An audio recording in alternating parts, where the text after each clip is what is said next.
साथियों, मेरी उम्र 42 साल है और 42 साल में 24 साल से मैं संघर्ष कर रहा हूं।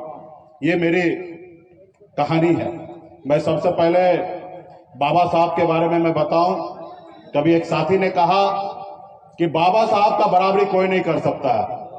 अरे भाई, कोई इंसान क्या, मैं तो भगवान अपने माता पिता को मानता हूं और मेरे माता पिता भी इनकी बराबरी नहीं कर सकते हैं, तो कह सकते हैं कि संसार में बाबा साहब का बराबरी भगवान भी नहीं कर सकते हैं। इसलिए साथियों, आप सभी को हिंदी दिवस के अवसर पे मैं कुछ बात आपको रखना चाहूंगा कि देश आजादी के बाद कुछ विद्वान ने, खास करके दलित भाई जो हमारे एससी हैं, उनसे पूछे कि ये आप बताओ कि अभी आजाद भारत आपके लिए अच्छा है या अंग्रेज का समय अच्छा था। तो उन्होंने कहा, गौर से सुनिएगा, कि अंग्रेज का जो समय था उससे पहले हम अति पिछड़ा ओबीसी आदि मानव थे, और जब अंग्रेज का समय आया तो हम थोड़ा मानव बने, क्योंकि हमें पढ़ने का अधिकार मिला, हमें बराबरी में बैठने का अधिकार मिला और हमें कपड़ा मिला। तो हम आदि मानव थे और आदि मानव से हम मानव की ओर बढ़े। लेकिन आज आजाद भारत में जिस समय हमें बाबा साहब अम्बेडकर ने हमारे लिए संविधान बना के दिए कि पूरा मानव तुम बनो, लेकिन ये मायने में ये संविधान के द्वारा जो दिए हुए अधिकार है वो आज हमें प्राप्त नहीं हो रहा है। आज मानिए कि आपके लोग आज भी आदि मानव हैं। अब इससे ज्यादा और क्या सोचने की बात है। आज यहाँ पे एक मंच सभा का आयोजित किया गया है। यहाँ पे जो उपस्थित हैं, ये मान लीजिए कि आप मानव हैं, लेकिन इससे कई गुना ज्यादा, 100 गुना ज्यादा इस अगल बगल में लोग रहते हैं। हमारे लोग यहाँ पे ज्ञान फ्री में मिल रहा है, पंडाल के नीचे बैठने का जगह मिल रहा है, कुर्सी पे बैठने का जगह मिल रहा है, फ्री में ज्ञान मिल रहा है। लेकिन आज भी हमारे लोग फ्री में ज्ञान लेने के लिए भी नहीं बैठ पा रहे हैं, आज उतना समझदार नहीं है। तो इसलिए साथियों, एक तो सबसे पहले जरूरी है कि अपने बच्चे को पढ़ाइए लिखाइए, उसको काबिल बनाइए, और सिर्फ पढ़ाई लिखाई नहीं, आपको संघर्ष भी करना पड़ेगा। इस देश में एक चालाकी के तहत आपके आने वाले नस्ल को बर्बाद करने के लिए कुछ लोग आ चुके हैं साथियों, और इसके लिए आपको संघर्ष करना पड़ेगा। बाबा साहब ने कितने लड़ाई लड़कर आपके लिए संविधान बना के दिया, उसमें आरक्षण का व्यवस्था करके दिया। आज देखिए सरकारी नौकरी कहां है। इस देश में देश को चलाने के लिए, राज्य को चलाने के लिए 100 लोगों में 9 लोगों का व्यवस्था सरकारी नौकरी का होना था, लेकिन आज 9 लोगों में सिर्फ 3 लोग सरकारी नौकरी कर रहे हैं, 6 लोगों का नौकरी को ही समाप्त कर दिया गया। तो ये आज हो रहा है। आज हमें लगा कि मोदी जी आएंगे, अच्छे दिन लाएंगे, पिछड़ा दलित का बेटा है, चाय बेचने वाले का बेटा है, हमारे लिए कुछ करेंगे। लेकिन वो तो आरएसएस का गुलाम है, वो क्या करेंगे। तो हमें मालिक बनना है, गुलाम नहीं बनना है साथियों, हमें मालिक बनना है। आज हमें भी ऑफर दे रहा था कि अपनी पार्टी भी लेकर लीजिए और 2025 में मुख्यमंत्री बनाएंगे, आप हमारे साथ आ जाइए। हमने कहा कि हमारा छोटा ही झोपड़ी सही, लेकिन अपने महलों में रहूंगा और छोटा महलों में रह के ही अपनी काम करूंगा। मुझे शौक नहीं है कि आपकी गुलामी करने का, और आप कहो तो उठे और आप कहे तो बैठे नहीं। हम अपने लोगों को जागरूक करेंगे, संघर्ष करेंगे। आज बिहार में तो बता दिया ना कि एक मछली मारने वाले का बेटा भी बिहार के राजनीति में खड़ा हो सकता है और राज कर सकता है। तो इसलिए साथियों, बाबा साहब ने दिखा दिया। आज 140 करोड़ का जनसंख्या है पूरे भारत में। उन्होंने जो अकेले पूरे भारत के लिए जो किए, पूरे भारत के लोग आज भी उतना काम करने के लिए तैयार नहीं है और वो नहीं कर पा रहे हैं। तो आप भी बाबा साहब के रास्ते पे चलकर आप भी कुछ कर सकते हैं, क्योंकि समय नहीं है। बहुत कुछ उनके बारे में बोलना था।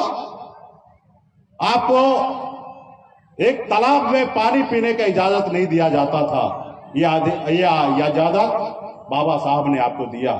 एक कुआं में पानी पीने के लिए नहीं दिया जाता था साथियों। उन्होंने कितना संघर्ष किया, कितना मेहनत किया, तब जाके आज इस जगह पे आप खड़े हैं। और आपको हर मंच पे आपको राजनीति के तौर पे भी सोचना पड़ेगा। जब तक शासन प्रशासन सिस्टम सरकार में आप नहीं रहेंगे तो कुछ नहीं होने वाला साथियों। क्योंकि मैं सरकार में रह के आया हूं।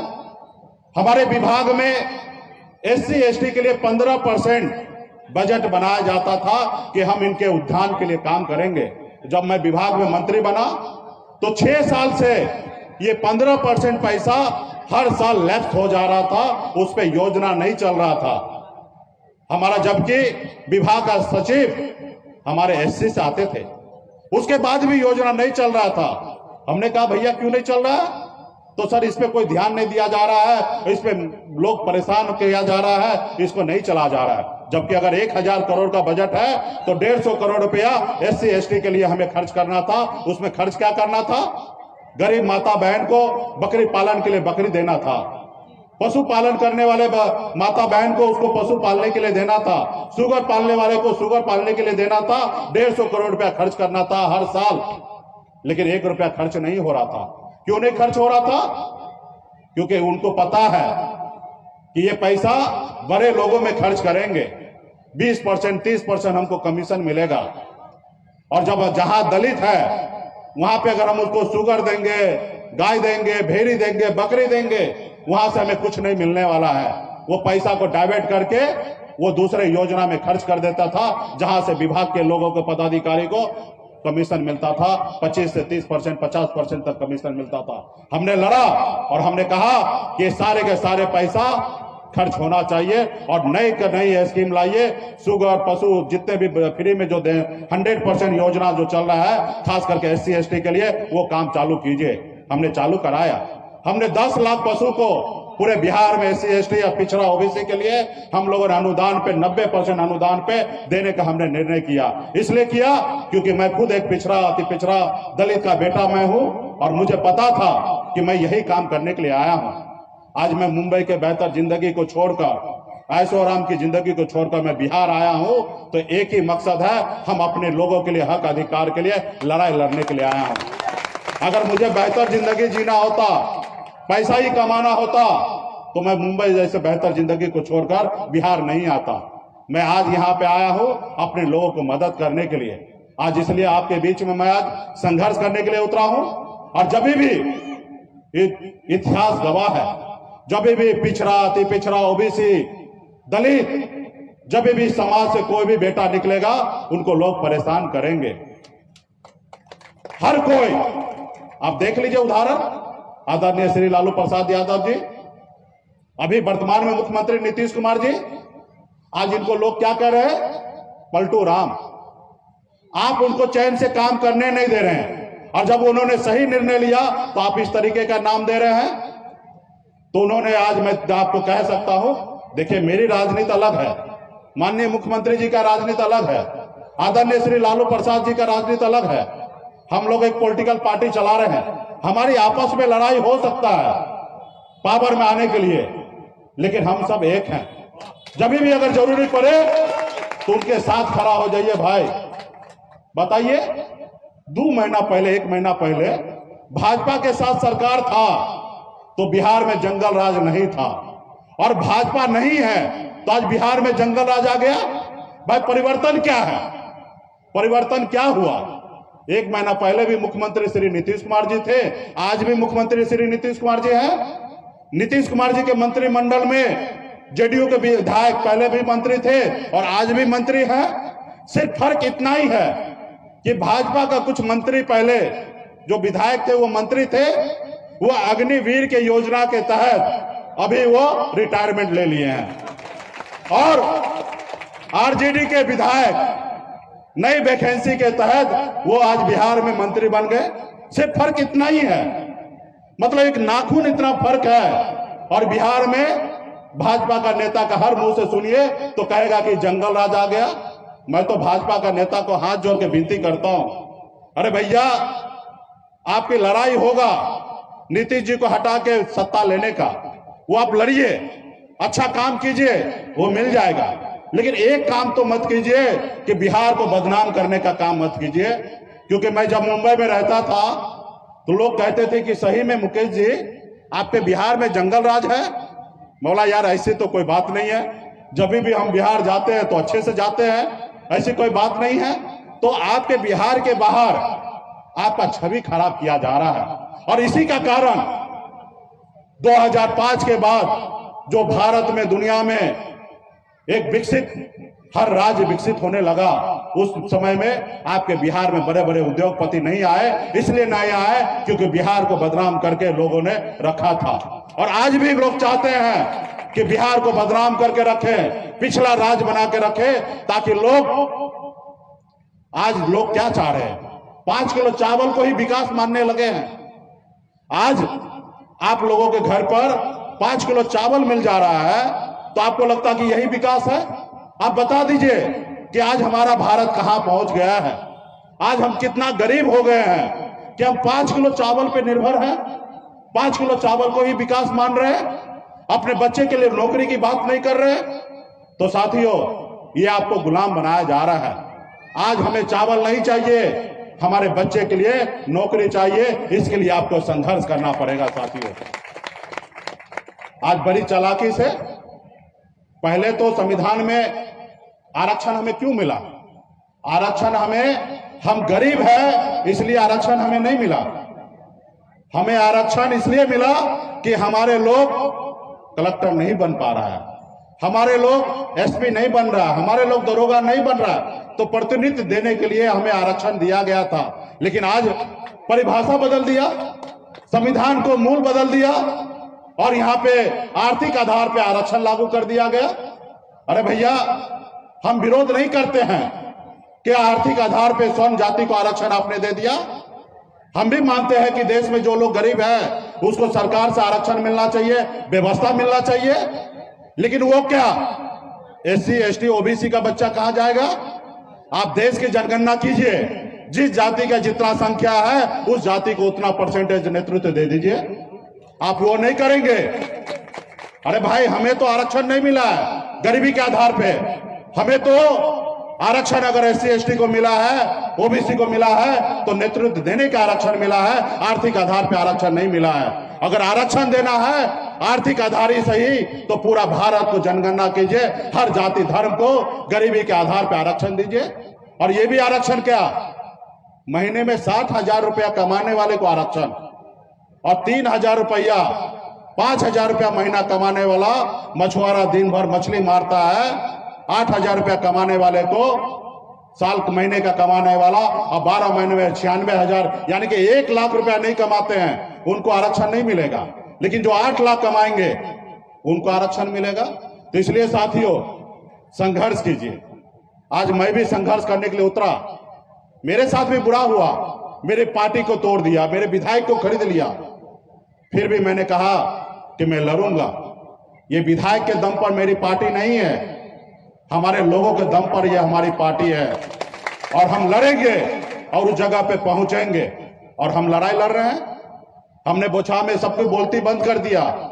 लोग मेरे साथ है, हमारे लोग हमारे साथ है, और आने वाले समय में इंकलाब करेंगे। और बिहार में जो लोग हमें गुलाम बनाना चाह रहे हैं, ऐसे लोगों को आप दूर भगा के रखिए साथियों। और क्लियर है, गुलाम बना के कौन रखना चाहता है? इस देश में आरएसएस का काम है, इस देश का ओबीसी, बैकवर्ड, दलित, पिछड़ा लोगों को गुलाम बनाने का। और जो आरएसएस के एजेंडा पे जो भी पार्टी इस देश में चलेगा वो आपका दुश्मन है। और 20-30 साल पहले ये जो आज भाजपा है, ये इसको आप लोग अछूत मानते थे, लेकिन क्या कारण है आप उसको अपना भाई मानने लगे हैं? भाई, ये वही भाजपा वाले हैं। जब आपको ओबीसी का आरक्षण मिला था, जब बीपी मंडल जी के द्वारा आरक्षण हमें मिला था, मंडल कमीशन लागू हुआ, तो यही लोग थे जो कमंडल लेके रोड पे चलने लगे थे। ये सरकार उस समय में गिरा दिए थे, और ये आज आपका हितैषी हो गया। तो आरएसएस के द्वारा कोई भी संगठन वो आपके आने वाले पीढ़ी को आगे नहीं पहुंचाएगा, वो आपके आने वाले पीढ़ी को बर्बाद करने के लिए बैठा है साथियों। इसलिए जो आरएसएस करना चाहता है, जो आरएसएस सोचना चाहता है, आप उसका विपरीत में चलिए साथियों। इसलिए साथियों मजबूती से आप लोग काम कीजिए, अपने लोगों के लिए काम कीजिए और इस तरीके से विचार मंच हमेशा बनाते रहिए। और राष्ट्रीय विकास संगम के बैनर तले जो कार्यक्रम हो रहा, आप सभी को बहुत बहुत धन्यवाद देता हूँ। खास करके प्रोफेसर साहब सभी लोग आए हैं यहाँ पे, उन लोगों को मैं दिल से धन्यवाद देना चाहता हूँ। बात तो बहुत सारा रखना था, एक एक चीज पे रखना था, समय नहीं है। आप लोग भी भूखे हैं, हम भी भूखे हैं। थोड़ा वो लोग कहते हैं ना, भूखे पेट ज्यादा भजन नहीं होता, तो हम ज्यादा भजन भी हम नहीं कर पाएंगे और आप लोग भी ज्यादा सुन नहीं पाएंगे। फिर मंच बनेगा और पूरे बिहार क्या पूरे देश में आने वाले समय में लड़ेंगे। हमें गुलाम नहीं बनना है। आज हमारे लोगों को, हमको बेवकूफ बनाने के लिए राष्ट्रपति तक के पद दे दिया जा रहा है और वो क्या कर रहे हैं, वो आरएसएस के हिसाब से चला जा रहा है। आपको गुलाम बनाया जा रहा है और आपको भी कुछ पल के लिए अच्छा लगता होगा, अरे बाप रे बाप, हमारा जात वाला राष्ट्रपति बन गया। लेकिन कभी कल्पना कीजिए कि आपके लिए काम कितना हो रहा है। इससे पहले हमारा दलित का बेटा राष्ट्रपति महामहिम बने, लेकिन उन्हीं के रीजन में 10% आरक्षण लागू हो गए। वो चाहते तो उस समय रोक देते कि देश का जनगणना करिए, जाति जनगणना, और जिस जाति का जितना संख्या है उनके लिए आप काम कीजिए। तो इसलिए साथियों आने वाले समय में आप लोग SC ST OBC हम लोग एक मंच पे बनाएंगे। खास करके अभी हमारे एक जायसवाल मैडम यहाँ पे उपस्थित है, अभी हैं कि चली गई है, तो उन्होंने बात रखा, मुझे बहुत अच्छा लगा कि जायसवाल मैडम अच्छा बात बाबा साहब के बारे में रख रहे हैं। और आजकल बनिया वर्ग के लोग आज सब जय श्री राम करने लगे हैं। अरे भैया, अपने बच्चे को पढ़ाइए लिखाइए, काबिल बनाइए और अपने अधिकार के लिए संघर्ष कीजिए। आज आपके लोग सरकार सिस्टम में नहीं होंगे तो आपके लिए कुछ नहीं होगा। इसलिए आप नौकरी में भी आइए और सरकार का हिस्सा बनिए। आप विधायक बनिए, आप मुख्यमंत्री बनिए, आप पंचायत प्रतिनिधि बनिए, और जब आप बनेंगे तो निश्चित तौर पे आपके दिल में लगेगा कि हमें अपने लोगों के लिए काम करना। आज मैं कितने भी ऊंचाई पे चले जाऊं, लेकिन जहां पे भी जाऊंगा, अगर खुद के दम पे जाऊंगा तो मैं अपने लोगों के लिए बारे में सोचूंगा, और दूसरे के दम पे अगर मैं जाऊंगा तो आपके बारे में नहीं सोचूंगा, उनके ऊपर सोचूंगा। आज भी भारत में 1200 विधायक SC ST से आते हैं, लेकिन वो आपके बारे में नहीं सोचेंगे, कभी भी आपके बारे में नहीं सोचेंगे, बाबा साहब के नहीं सोचेंगे, वो अपने पार्टी के बारे में सोचेंगे। अभी देश में लोग कह रहे हैं कि 2 पार्टी बनाइए, विदेश में 2 पार्टी है, तो हम कह रहे हैं कि 2 नहीं 3 पार्टी बनाइए, बना दीजिए, सारे देश के पार्टी को खत्म कर दीजिए। 3 पार्टी बनाइए और तीसरा पार्टी जो होगा एक लेफ्ट और राइट होगा, और तीसरा पार्टी जो होगा वो हमारे SC और ST का भाई के सहयोग से देश में पार्टी बने, और उसका पार्टी का अध्यक्ष से लेकर मेंबर से लेकर हर पदाधिकारी सिर्फ SC ST का हो और उनका अधिकार हो। इस देश में जितने भी सुरक्षित सीट है वहां पे सिर्फ वही पार्टी लड़ सकता है, दूसरा कोई पार्टी नहीं लड़ सकता। तब ये जाके देश में आपका क्रांति आएगा, फिर वही होगा। ये दोनों जीत जाएंगे, अपने बहुमत को साबित कर देंगे और अपने हिसाब से चलेंगे। अगर वही जगह पे 15-20% अगर आपके विधायक सांसद जीतकर आपके एक खेमा में रहेंगे, तो जब आपसे समर्थन लेने की बात करेंगे तो आपका एजेंडा को ऊपर लागू कराएंगे, तब जाके काम होगा। बाबा साहब को आपने देखा होगा, संविधान बनाने के समय में कितने लोगों ने उनको परेशान करते थे। हमारे जो आज के राष्ट्रपिता महात्मा गांधी जी थे, वो भी कहते थे कि नहीं, आप इन लोगों के कहने से चलिए, और नहीं सुनते थे तो अंबेडकर जी के सामने में महात्मा गांधी जी भी अनशन पे बैठ जाते थे कि आप इनकी बात सुनिए। लेकिन हमारे अंबेडकर जी ने अगर 10 बात उनका सुने तो 5 बात अपना भी मना के और आपके लिए बेहतर संविधान बना के दिया साथियों। तो आने वाले समय में हम लोगों को भी ये करना है। कभी मजबूरी हो सकता है किसी दुश्मन से हाथ मिलाने का, लेकिन याद रखिए ये सन ऑफ मल्ला मुकेश सहनी जो है, किसी से भले हाथ मिला ले, गले मिला ले, लेकिन दिल जो है हमेशा आपके साथ रहेगा और दिमाग आपके साथ रहेगा। क्योंकि दुश्मन के साथ हम हाथ जरूर मिला सकते हैं, गले मिला सकते हैं, लेकिन दिल कभी नहीं मिलाएंगे साथियों, दिल कभी नहीं मिलाएंगे। बहुत बहुत धन्यवाद। और तमाम हमारे युवा साथी को बहुत बहुत धन्यवाद। और मंच को संचालन कर रहे थे हमारे नरेश पंडित जी को आपको बहुत बहुत धन्यवाद कि आपने बहुत ही अच्छा मंच को संचालन किया है। लेकिन आपको टाइमिंग पे ध्यान रखना है भविष्य में, क्योंकि हमारे बहुत सारे वक्ता थे, वो बहुत अच्छा बात रखना था लेकिन वो रख नहीं पाए, तो इसलिए आगे से हम लोगों को ध्यान रखना है। बहुत बहुत धन्यवाद सभी साथी को।